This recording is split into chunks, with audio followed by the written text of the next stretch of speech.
layak menerima segala pujian kami.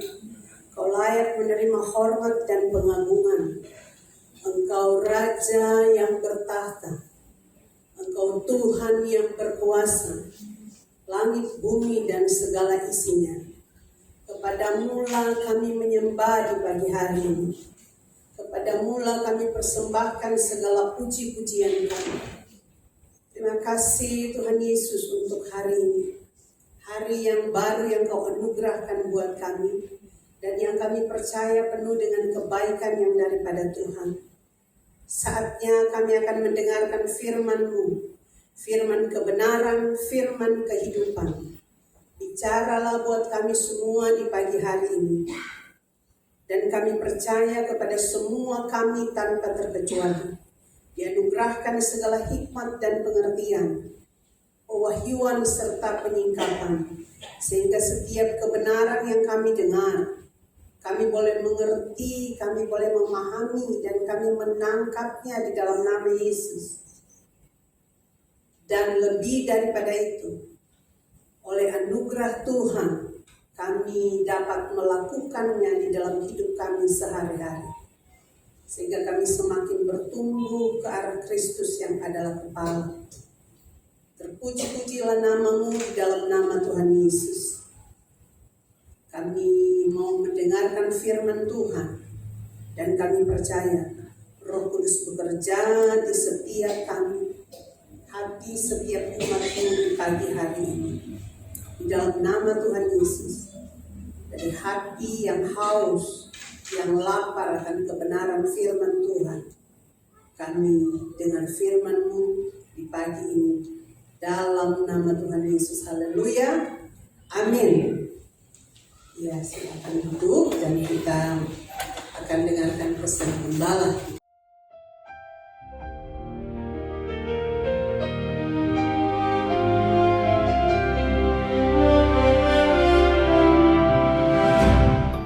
The worshiping family. Apakah itu tentang saudara dan saya? Karena orang mendengar worship itu selalu dihubungkan dengan menyanyi. Apa yang terpenting dalam sebuah ibadah? Ada yang berkata, yang penting firman Tuhan. Yes. Tetapi kita melihat pada waktu saya sampaikan yang kemarin itu tentang abad dan samar. Maka abad adalah ibadah. Yaitu work. Work with God. Work for God. Kita melihat bagaimana sekarang Noah, yaitu seorang yang menggantikan Adam. Dan kita melihat bagaimana Noah dengan 3 putranya, dengan 4 istri mereka, cuma 8 orang. 8 nama Alkitab adalah permulaan yang baru, permulaan dari a new human race. Kita melihat bagaimana yang keturunan Kain semuanya habis. Tinggal keturunan yaitu daripada Adam. Dan kita melihat bagaimana selanjutnya mereka itu mendirikan mezbah. Ketika diselamatkan, banyak orang yang penting diselamatkan, Pak. Ketika keluar daripada bahtera itu, apa yang dilakukan oleh Nuh? Yang menyenangkan hati Tuhan, he built an altar. Jadi saya jawab saudara, persembahan. Sekarang diganti gampang dong, diganti dengan keuangan. Tapi Roma 12 menjelaskan. Karena Noah memberikan yaitu clean animal, yaitu yang clean. Yang karena itu mereka yang clean itu 7 pasang, yang unclean itu cuma 1 pasang. Pastikan kita memberikan yang clean pada Tuhan. Roma 12 mengatakan persembahkan tubuhmu as a living sacrifice. Kita tahu mezbah itu tempat untuk membunuh, tusia, untuk menyembelih. Dan karena itu rumah Tuhan dulu sebut the house of sacrifice. Ya, ada teman kita punya gereja besar, namanya rumah persembahan. Nah, kita tahu rumah persembahan dengan kurban beda ya. Kita melihat contoh yang terdahulu adalah Kain memberikan persembahan, tetapi yaitu sesuai dengan apa yang dia dengar daripada orang tuanya. Habel memberikan kurban, dan akibatnya pada dia mempersembahkan, Tuhan mencium bau yang indah, yang menyenangkan. Sweet savoring unto the Lord. Karena itu salah satu yang penting adalah kurban. Kehidupan kita, persembahan kita, itu menyenangkan hati Tuhan. Dan Tuhan memberkati Bahkan Tuhan memberkati Nuh dan putra-putranya, menyediakan bagi mereka semua binatang yang bergerak boleh kamu makan. Tetapi juga lebih daripada itu, aku mau perjanjian, tidak akan lagi membinasakan bumi, yaitu dengan air bah. Dan dia memberikan, yaitu hisbau, bau itu busurnya di langit, rainbow. Rainbow adalah perjanjian Tuhan kepada umat manusia. Tetapi tidak cukup sampai di sana. Dia memberikan, yaitu berkat diulangi. Seperti dulu memberkati manusia pertama, yaitu to be fruitful, multiply, and replenish the earth. Sayang yang dua hilang. Apa itu? Yaitu untuk menaklukkan dan berkuasa atasnya. Menaklukkan, subdue, and have dominion, itu tidak ada lagi. Karena itu kita tahu perlu Kristus datang. Untuk apa? Untuk memberikan kepada kita kuasa itu kembali. Kuasa untuk berkemenangan. Kuasa untuk hidup berkemenangan. Kuasa untuk menaklukkan. Kuasa kegelapan manapun. Tuhan memberkati kita. Ada altar dalam keluarga kita. Keluarga kita diberkati. Dan Tuhan membuat perjanjian. Mari kita menyenangkan hati Tuhan dengan persembahan kita. Persembahkan tubuhmu sebagai korban yang hidup, a living sacrifice unto the Lord. God bless you. Amen. Haleluya. Saudara diberkati dengan pesan gembala. Amin. Baik. Di 3 bulan ini ya, kita di tema Europe Ministry itu adalah the decision, ya, keputusan.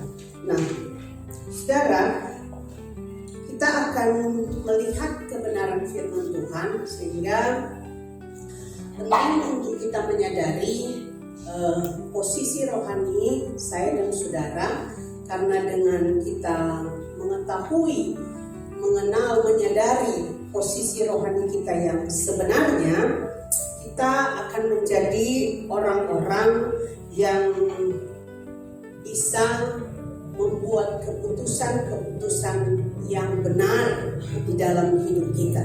Amin. Ya, karena posisi kesadaran akan posisi rohani saya dan saudara itu akan menentukan cara pandang kita, akan menentukan pola pikir, mindset kita, akan menentukan mindset kita, perspektif kita, dan itu yang akan menentukan keputusan-keputusan dalam kita menghidupi hari-hari hidup kita, cara hidup kita, gitu ya. Mari kita lihat dulu di Keluaran pada pasalnya yang ke-19. Walaupun ini kita sudah sebenarnya dikhotbahkan dari tempat ini, tapi karena kita belum benar-benar memahami, sehingga ada banyak hal ketika kita hidup, ya, kita menghidupi hidup kita, ada hal-hal yang sesungguhnya tidak seperti yang Tuhan mau, begitu. Mari kita lihat dari Keluaran pada pasalnya yang ke-19, kita akan mulai dari ayatnya yang ke-9. Berfirmanlah Tuhan kepada Musa, ini ketika mereka sudah di Gunung Sinai, dan Tuhan akan menampakkan diri kepada bangsa ini. Sesungguhnya aku akan datang kepadamu dalam awan yang tebal, dengan maksud supaya dapat didengar oleh bangsa itu apabila aku berbicara dengan engkau, dan juga supaya mereka senantiasa percaya kepadamu. Lalu Musa memberitahukan perkataan bangsa itu kepada Tuhan. Berfirmanlah Tuhan kepada Musa, pergilah kepada bangsa itu, suruhlah mereka menguduskan diri pada hari ini dan besok, dan mereka harus mencuci pakaiannya. Menjelang hari ketiga, mereka harus bersiap, sebab pada hari ketiga Tuhan akan turun di depan mata seluruh bangsa itu di Gunung Sinai. Sebab itu haruslah engkau memasang batas bagi bangsa itu berkeliling sambil berkata, jagalah baik-baik, jangan kamu mendaki gunung itu atau kena kepada kakinya, Sebab siapapun yang kena kepada gunung itu, pastilah ia dihukum mati. Tangan seorang pun tidak boleh merabanya, sebab pastilah ia dilempari dengan batu atau dipanahi sampai mati. Baik binatang, baik manusia, ia tidak akan dibiarkan hidup. Hanya apabila sangkakala berbunyi panjang, barulah mereka boleh mendaki gunung itu. Lalu turunlah Musa dari gunung mendapatkan bangsa itu. Disuruhnyalah bangsa itu kuduskan diri, dan mereka pun mencuci pakaiannya. Maka kata Musa kepada bangsa itu, bersiaplah menjelang hari yang ketiga, dan janganlah kamu bersetubuh dengan perempuan. Dan terjadilah pada hari ketiga, pada waktu terbit fajar, ada guruh dan kilat dan awan padat di atas gunung, dan bunyi sangkakala yang sangat keras, sehingga gemetarlah seluruh bangsa yang ada di perkemahan. Lalu Musa membawa bangsa itu keluar dari perkemahan untuk menjumpai Allah, dan berdirilah mereka pada kaki gunung. Gunung Sinai ditutupi seluruhnya dengan asap, karena Tuhan turun ke atasnya dalam api. Asap yang mengepul seperti asap dari dapur, dan seluruh gunung itu gemetar sangat. Bunyi sangkakala kian lama kian keras. Berbicaralah Musa, lalu Allah menjawabnya dalam gurun. Lalu turunlah Tuhan ke atas gunung Sinai, ke atas puncak gunung itu. Maka Tuhan memanggil Musa ke puncak gunung itu, dan naiklah Musa ke atas. Kemudian Tuhan berfirman kepada Musa, turunlah, peringatkanlah kepada bangsa itu, supaya mereka jangan menembus mendapatkan Tuhan hendak melihat-lihat. Sebab tentulah banyak dari mereka akan binasa. Juga para imam yang datang mendekat kepada Tuhan haruslah menguduskan dirinya, supaya Tuhan jangan melanda mereka.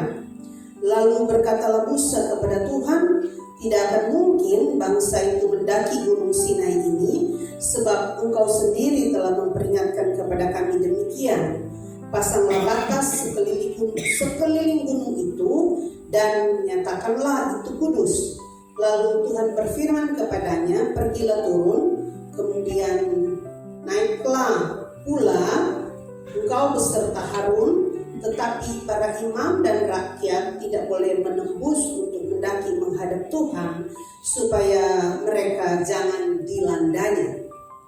Nah, dari Keluaran 19, apa yang sudah kita baca dari ayatnya yang ke-9 tadi, kita tahu persis bahwa pada zaman itu, ya, pada zaman perjanjian lama di kala itu, bagaimana Tuhan menampakkan dirinya kepada Musa di Gunung Sinai, dan dia menampakkan dirinya di dalam, kata firman Tuhan, dalam asap tebal, awan tebal gitu ya, api, dan ada kilat, ada guntur. Bahkan dia menjawab Musa dengan apa?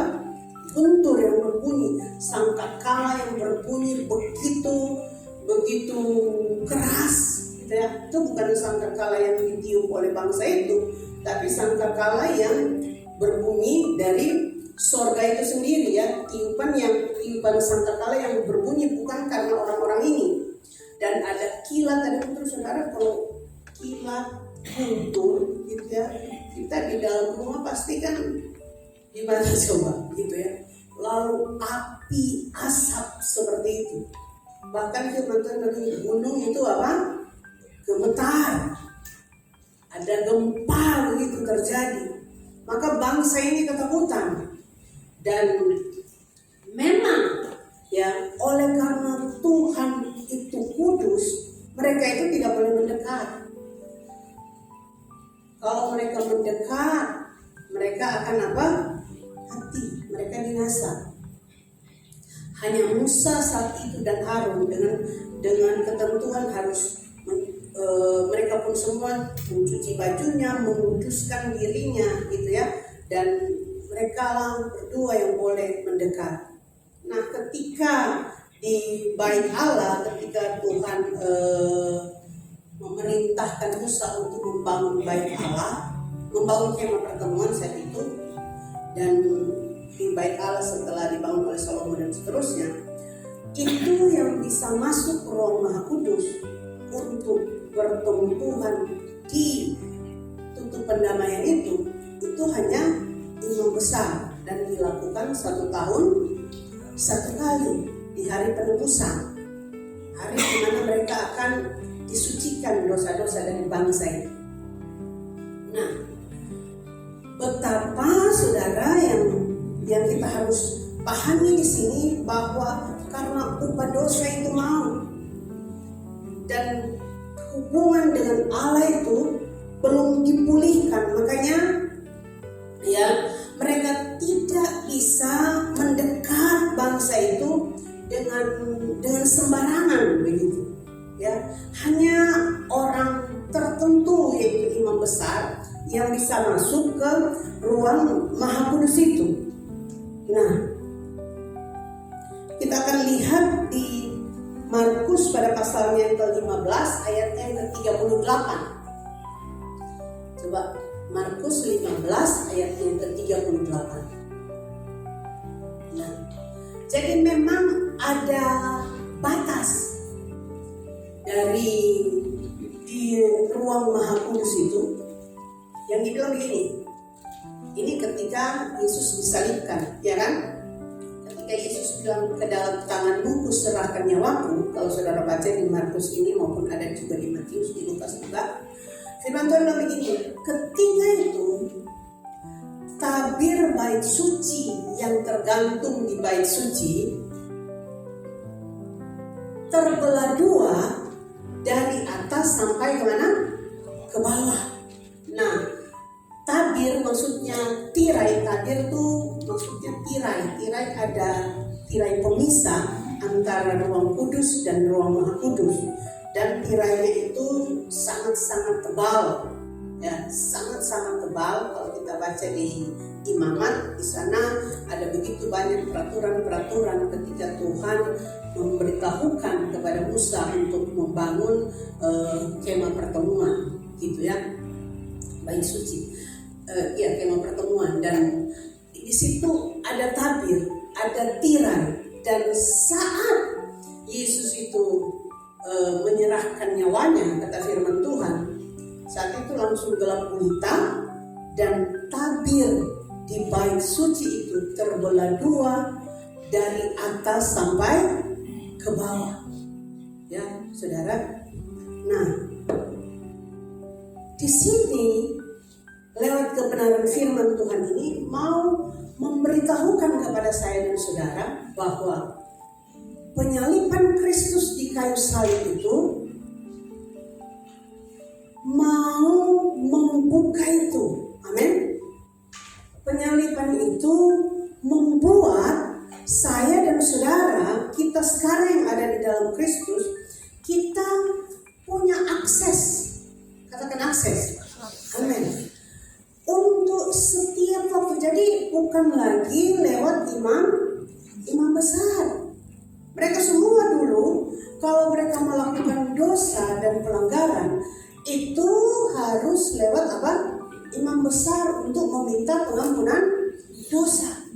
Tetapi ketika Yesus telah lunas bayar itu di kayu salib, makanya saudara, waktu dia bangkit ya pada hari yang ketiga itu, penebusan kita itu penuh. Dia sudah bayar kita dengan darah yang mahal itu. Dia sudah korbankan dirinya, dan darah itu yang dia persembahkan kepada Bapa. Dan dengan demikian saya dan saudara, kata firman Tuhan, semua dosa kita itu telah dibayar apa lunas. Itu kata firman, kita telah lunas, dibayar dengan darahnya sendiri, dibayar lunas dengan darahnya sendiri. Nah, kita bukan dibayar dengan emas dan perak, tapi oleh darahnya sendiri, dibayar lunas. Dan sejak saat itu saya dan saudara menjadi orang-orang yang diterima oleh Bapa di sorga. Amin. Yang awalnya upah dosa itu mau, Dosa itu membuat kita tidak bisa mendekat. Amin. Dosa itu yang membuat kita tidak bisa mendekat. Kita tidak punya akses untuk bertemu Tuhan. Nah, hari ini saudara, coba kita lihat 1 Korintus 15 ayat 7.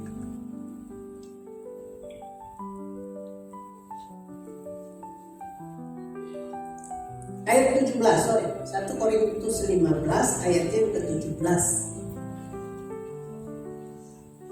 Dan jika Kristus tidak dibangkitkan, makanya ayat ini ayat sungguh-sungguh menjadi ayat yang istimewa bagi setiap orang percaya.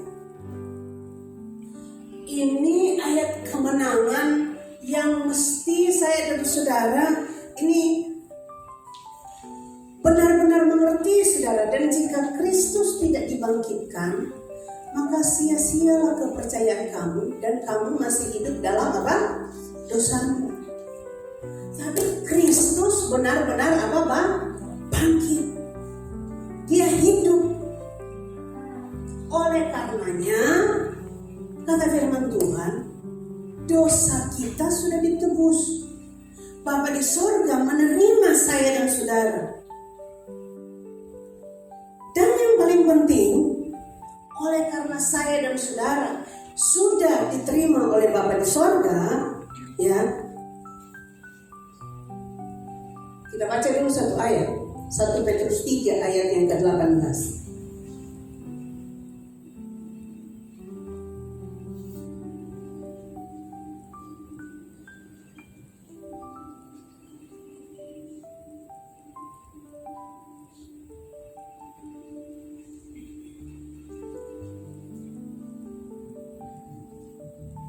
Sebab juga Kristus telah mati sekali untuk segala dosa kita, amin. Ia yang benar untuk orang-orang yang tidak benar, supaya ia, Kristus, membawa kita kepada siapa? Kepada Allah. Ya. Kristus telah mati sekali untuk segala dosa kita. Ia yang benar untuk orang-orang yang tidak benar, yaitu saya dan saudara, supaya ia membawa kita kepada Allah. Ya. Makanya kebangkitan Kristus ini itu adalah sebuah deklarasi bahwa saya dan saudara itu adalah orang-orang yang telah diterima oleh Allah. Kita telah diterima karena kita telah dibayar dengan darahnya sendiri. Dosa kita dibayar, dan dosa itu kan firman Tuhan begini, bahwa tidak bisa yang menebus itu orang yang berdosa, harus yang tidak berdosa, dan hanya Dia yang memenuhi itu. Makanya hanya Kristus yang memenuhi itu. Nah, karena kita sudah dibayar, kita sudah diterima. Kita diterima karena apa? Tadi kita nyanyi itu lagu ya, bahwa Kristus Bapa di sorga melihat ya saya dan saudara yang sudah ada di dalam Kristus. Dia berkenan kepada saya dan saudara karena kita ada di dalam siapa? Kristus.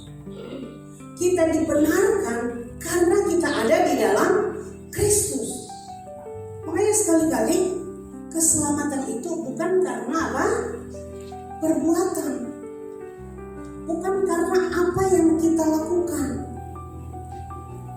Bukan karena usaha kita, kata firman Tuhan, tapi karena Kristus yang sudah menebus kita.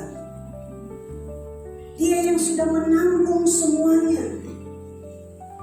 Kita yang kehilangan kemuliaan Allah, kita yang jadi budak dosa, kita ditebus, kita diangkat jadi anak. Kita diakui sekarang sebagai anak sehingga kita bisa memanggil Dia Bapa. Kita yang tidak bisa ketemu Tuhan harusnya menjadi kita bisa bertemu dengan Dia kapan saja, di mana saja. Yohanes bilang Allah itu roh. Amin. Maka kita menyembah Dia di dalam roh dan kebenaran. Kita bisa jumpa Dia kapan saja. Kita punya akses sekarang untuk ketemu dengan Dia. Bukan karena kita, tapi karena Kristus, kita ada di dalam Dia.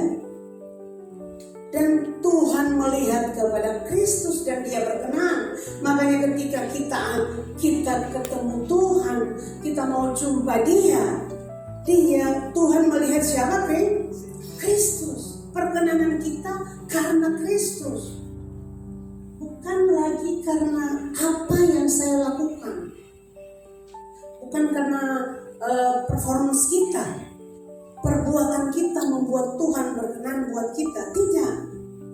Nah, hal-hal inilah yang kita harus memahami, sehingga kita bukan orang-orang lagi yang berjuang untuk mendapatkan akses untuk ketemu. Tidak. Karena akses itu sudah terbuka dengan yang tadi. Waktu tirai itu apa? Terbelah dari atas sampai ke bawah. Dan itu adalah perbuatan tangan Tuhan sendiri. Waktu Dia bilang ke dalam tanganmu ku serahkan nyawaku, firman Tuhan bilang, saat itu juga tirai di bait suci itu terbelah dulu. Tidak ada satupun performance kita, perbuatan kita yang akan membuat kita berkenan dan menghapus semua dosa kita. Kita dibenarkan, kita menjadi kudus karena perbuatan kita, tidak.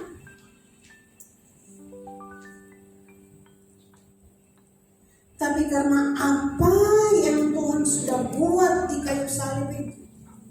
Makanya dibilang bahwa keselamatan kita ini adalah apa? Pemberian. Amin. Pemberian, bukan usaha kita. Tidak ada satupun usaha kita yang bisa membuka akses itu. Tapi akses itu terbuka secara permanen karena pengorbanan Kristus. Dan hari ini kita di dalam Kristus, Roh-Nya tinggal di dalam kita. Mari kita lihat lagi, saudara, ya, Ibrani 10 ayat 11 hingga ayat yang ke-12. Ibrani 10 ayat 11 hingga ayat yang ke-12. Selanjutnya, setiap imam, kita baca dulu dari Efesus 2. Efesus 2 ayat 4 hingga ayat yang ke-7. Kita akan baca dulu di Efesus pada pasalnya yang kedua.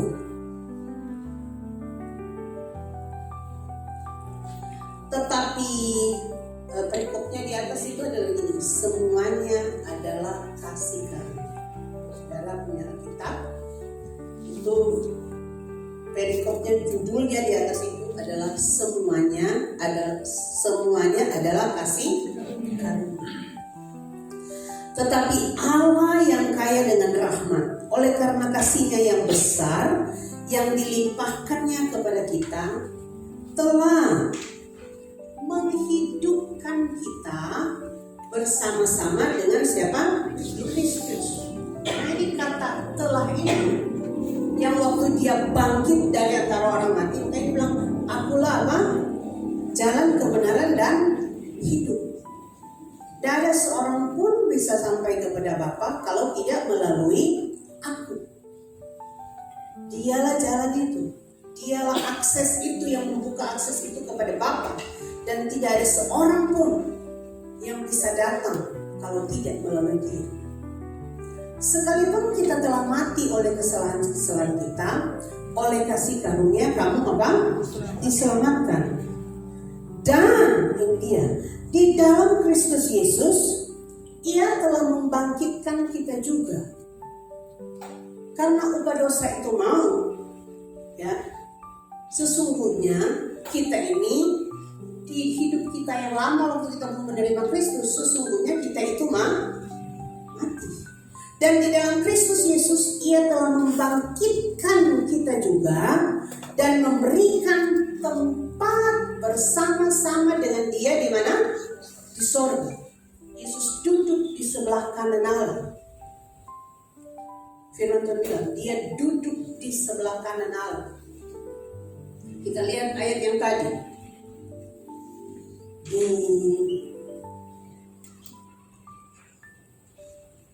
Ibrani 10 ayat yang ke-11 hingga ayat yang ke-12. Ibrani 10 ayat 11. Selanjutnya setiap imam melakukan tiap-tiap hari pelayanannya dan berulang-ulang. Itu yang kita sudah bacakan di Keluaran yang tadi saya bilang, yang imam harus mempersembahkan korban itu. Yang sama sekali tidak dapat menghapuskan apa? Dosa. Kalau yang 1 tahun sekali dia masuk ke ruang kudus, tapi yang di ruang kudus dia akan melakukannya tiap-tiap hari. Pelayanannya yang berulang-ulang mempersembahkan korban yang sama sekali tidak dapat menghapuskan dosa. Ayat 12. Tetapi ia, yaitu Kristus, setelah mempersembahkan hanya apa? Satu korban itu apa? Iya, dirinya sendiri. Tetapi ia, Kristus, setelah mempersembahkan hanya satu korban, yaitu dirinya sendiri, karena dosa, ia apa, saudara? Ia duduk untuk selama-lamanya di sebelah kanan Allah. Imam yang di bait suci, mereka tidak pernah duduk. Tadi dia bilang ayat 11. Selanjutnya setiap imam melakukan tiap-tiap hari pelayanannya yang apa? Berulang-ulang. Karena dosa itu dilakukan tiap hari. Dan ketika melakukan dosa harus terus minta ampun. Sama saudara hari ini, yang kalau kita sudah ada di dalam Kristus, saudara yang percaya bahwa saudara dosamu itu sudah diampuni, permanen diampuni.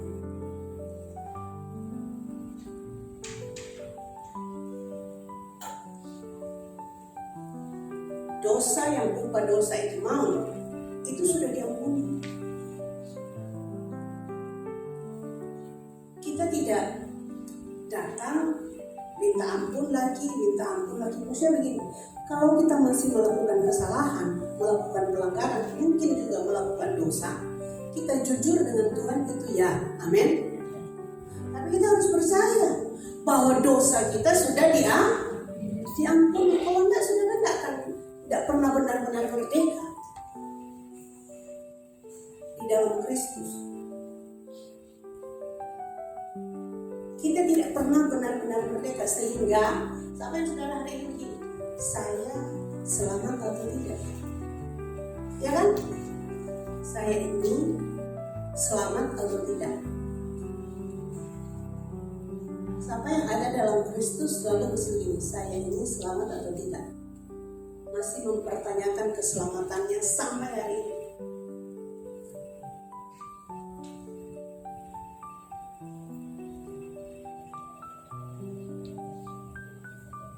Ya, makanya saya bilang, kalau kita mengerti posisi kita akan jadi orang-orang yang tahu bagaimana kita harus menghidupi hari-hari hidup kita, bahkan bagaimana kita mengambil keputusan-keputusan dalam hidup hari-hari ini. Sampai hari ini kita masih bertanya-tanya enggak?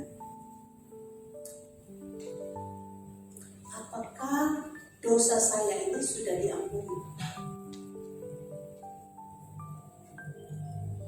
Nanti kita akan belajar itu di minggu yang akan datang.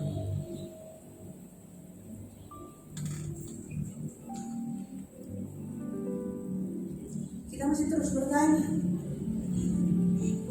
Dan tiap kali kita berdoa, kita minta ampun. Kita minta ampun karena kita ragu-ragu tentang keselamatan. Kita ketakutan. Bukan karena kita jujur dan benar, Tuhan hari ini saya melakukan ini. Oke. Karena dia kita punya Bapa. Haleluya.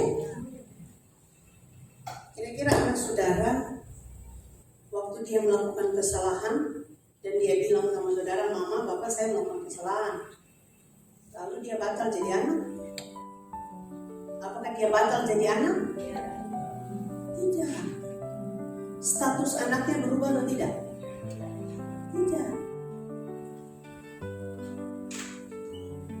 Status anak itu tidak berubah. Makanya Tuhan bilang begini, kalau kamu tidak setia, aku tetap setia. Kecuali kalau kamu apa? Menyangkal aku.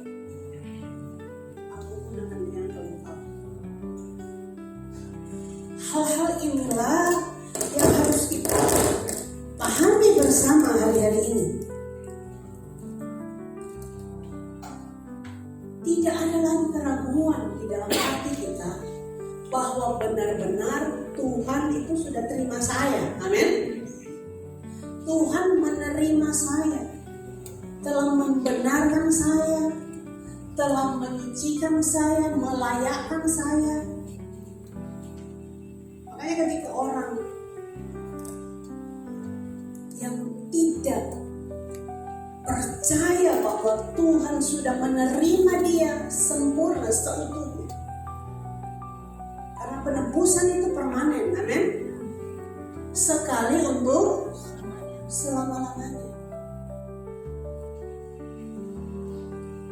Orang yang akhirnya begini, ketika dia melakukan kesalahan, dia takut lagi datang kepada Tuhan, takut mendekat. Sama dengan orang apa? Sama dengan bangsa Israel itu. Karena dia merasa dia penuh dosa, takut dan malu.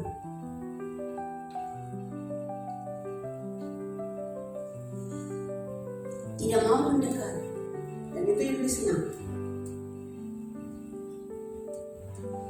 Padahal Tuhan kita, Tuhan yang telah menganugerahkan semuanya dengan cuma-cuma itu, memposisikan kita. Mari kita baca dari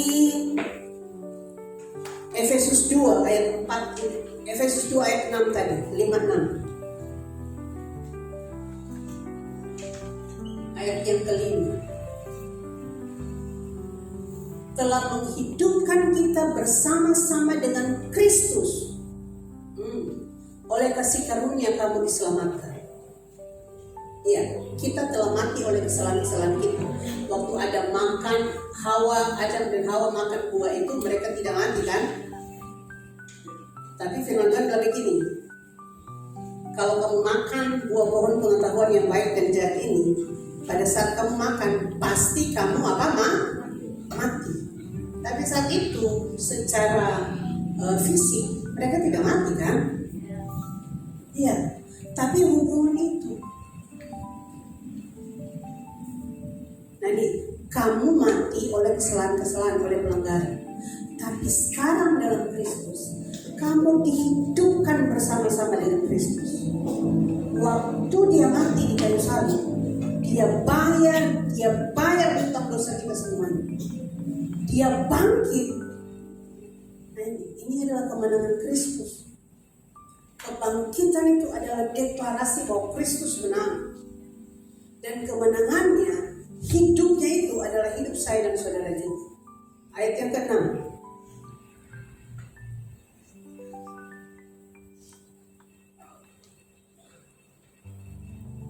Ini dia.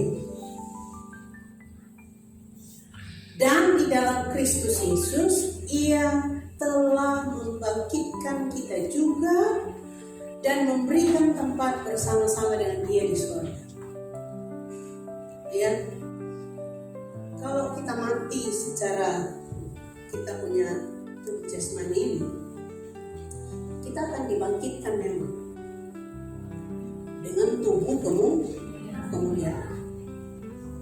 Mati secara jasmani ini, yang nanti debu kembali kepada nanti waktunya dia datang kembali yang kedua, kita akan dibangkitkan.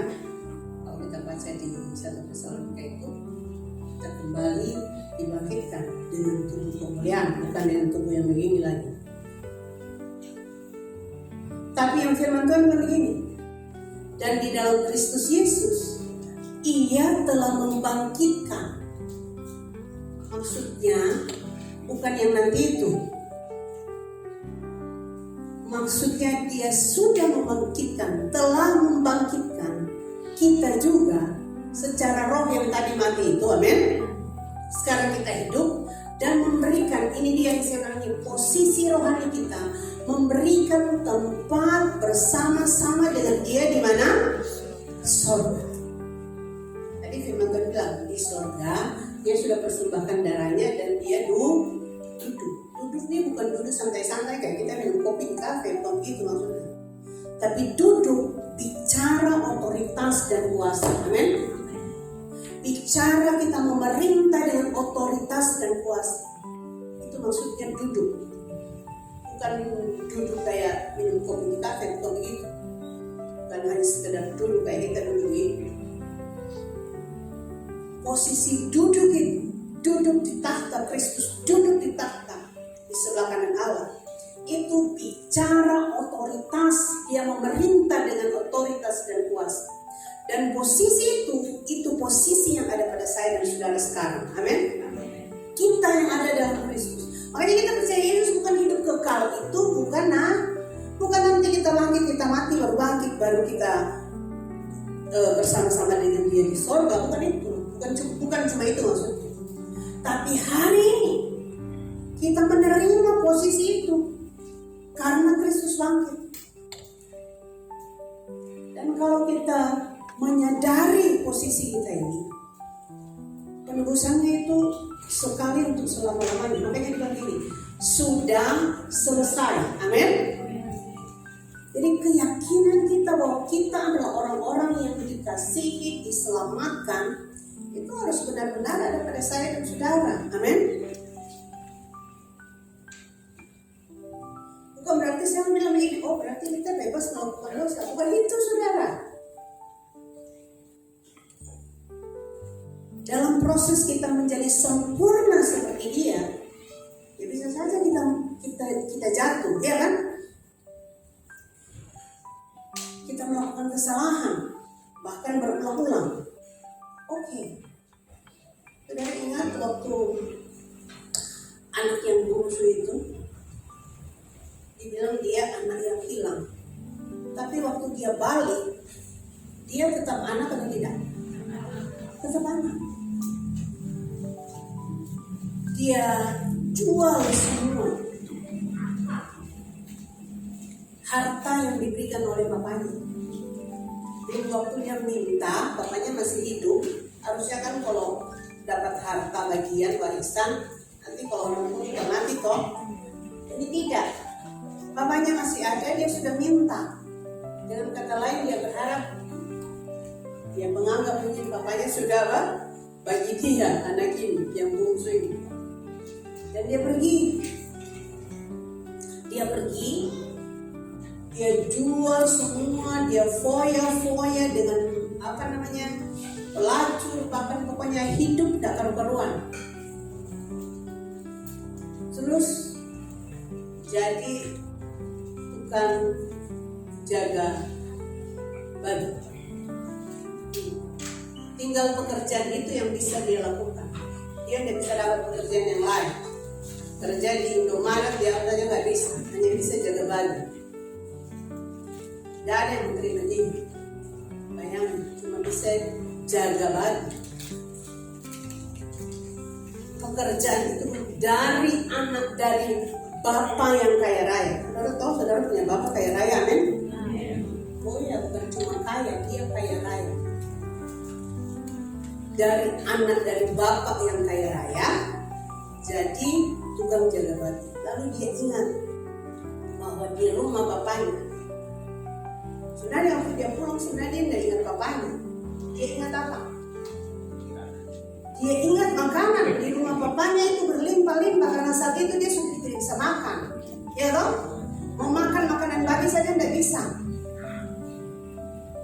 Lalu dia lapar dan dia ingat makanan di rumah bapaknya itu berlimpah-limpah.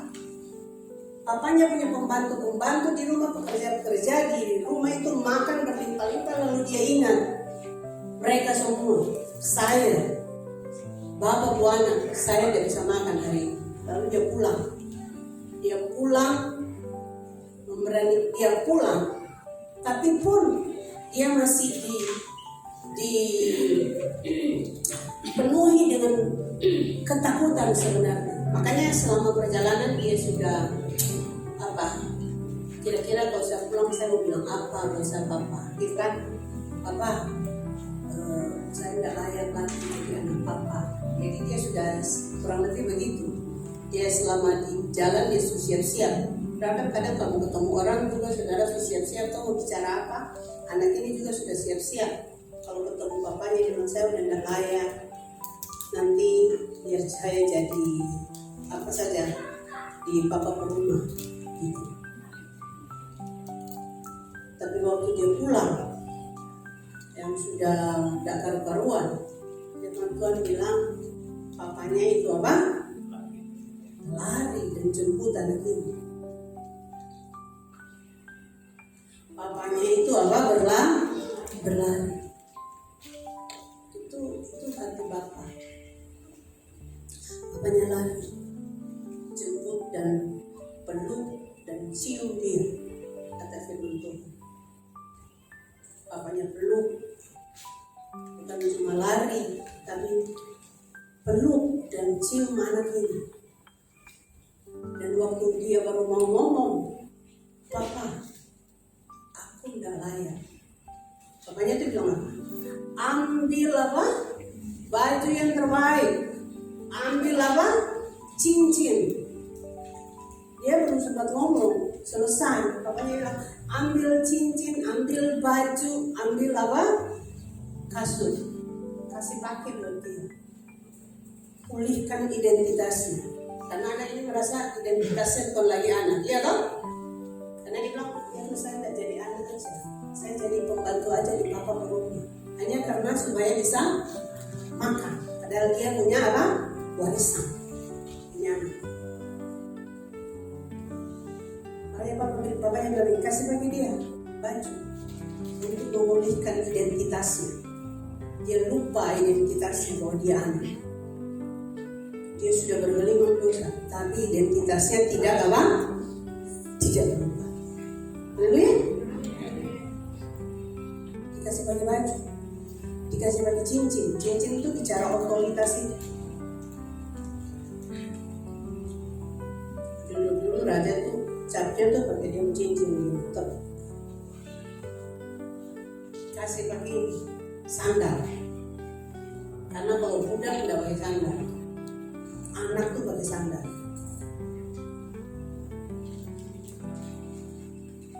Dari hal-hal ini yang sedikit lagi, kita kembali ke ayat tadi di 1 Petrus. Di sini. Efesus 2 ayat 6. Ia telah membangkitkan kita juga dan memberikan tempat bersama-sama dengan dia di mana? Di surga. Itulah posisi rohani saya dan saudara. Yang saya dan saudara harus mengerti, harus memahami bahwa dia telah menganugerahkan semua yang terbaik. Makanya kemenangan Kristus, kemenangan saya dan saudara. Amin. Kehidupan Kristus itu hidup saya dan saudara. Ada begitu banyak orang-orang percaya yang hidupnya hari-hari ini karena kita tidak mengerti posisi rohani kita. Makanya kita membuat decision itu, keputusan yang salah, yang tidak sesuai dengan posisi rohani kita. Kita tidak bisa menikmati apa yang sebenarnya Tuhan sediakan. Sama dengan anak ini. Sebenarnya dia adalah anak yang menerima, punya warisan, punya hak atas warisan, tapi dia membatasi diri dia. Termasuk saat kita berdoa, kita kadang berdoa bukan sebagai anak, kita berdoa seperti apa? Budak. Karena kita tidak tahu posisi rohani kita, tidak tidak sadar posisi rohani kita itu di mana. Posisi rohani di mana Tuhan telah menganugerahkan semua buat saya dan saudara. Makanya jangan tadi kita hari-hari ini kita hidup bukan lagi takut akan masa depan. Kalau kita tahu posisi rohani kita, tidak ada satu. Sekarang dunia boleh bergoncang, ekonomi boleh bergoncang, tapi tidak ada ketakutan dan kecemasan, kekhawatiran pada setiap orang percaya. Amin. Karena kita percaya akan penyertaan Tuhan, janji Tuhan.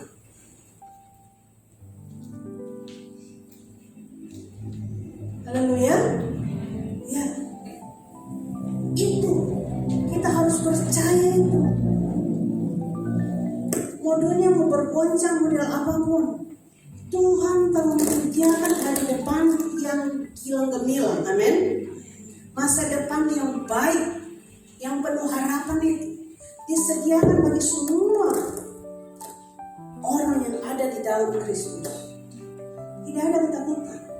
Hidup kita hari-hari yang kita jalani sekarang adalah hidup yang mengucap syukur. Amin.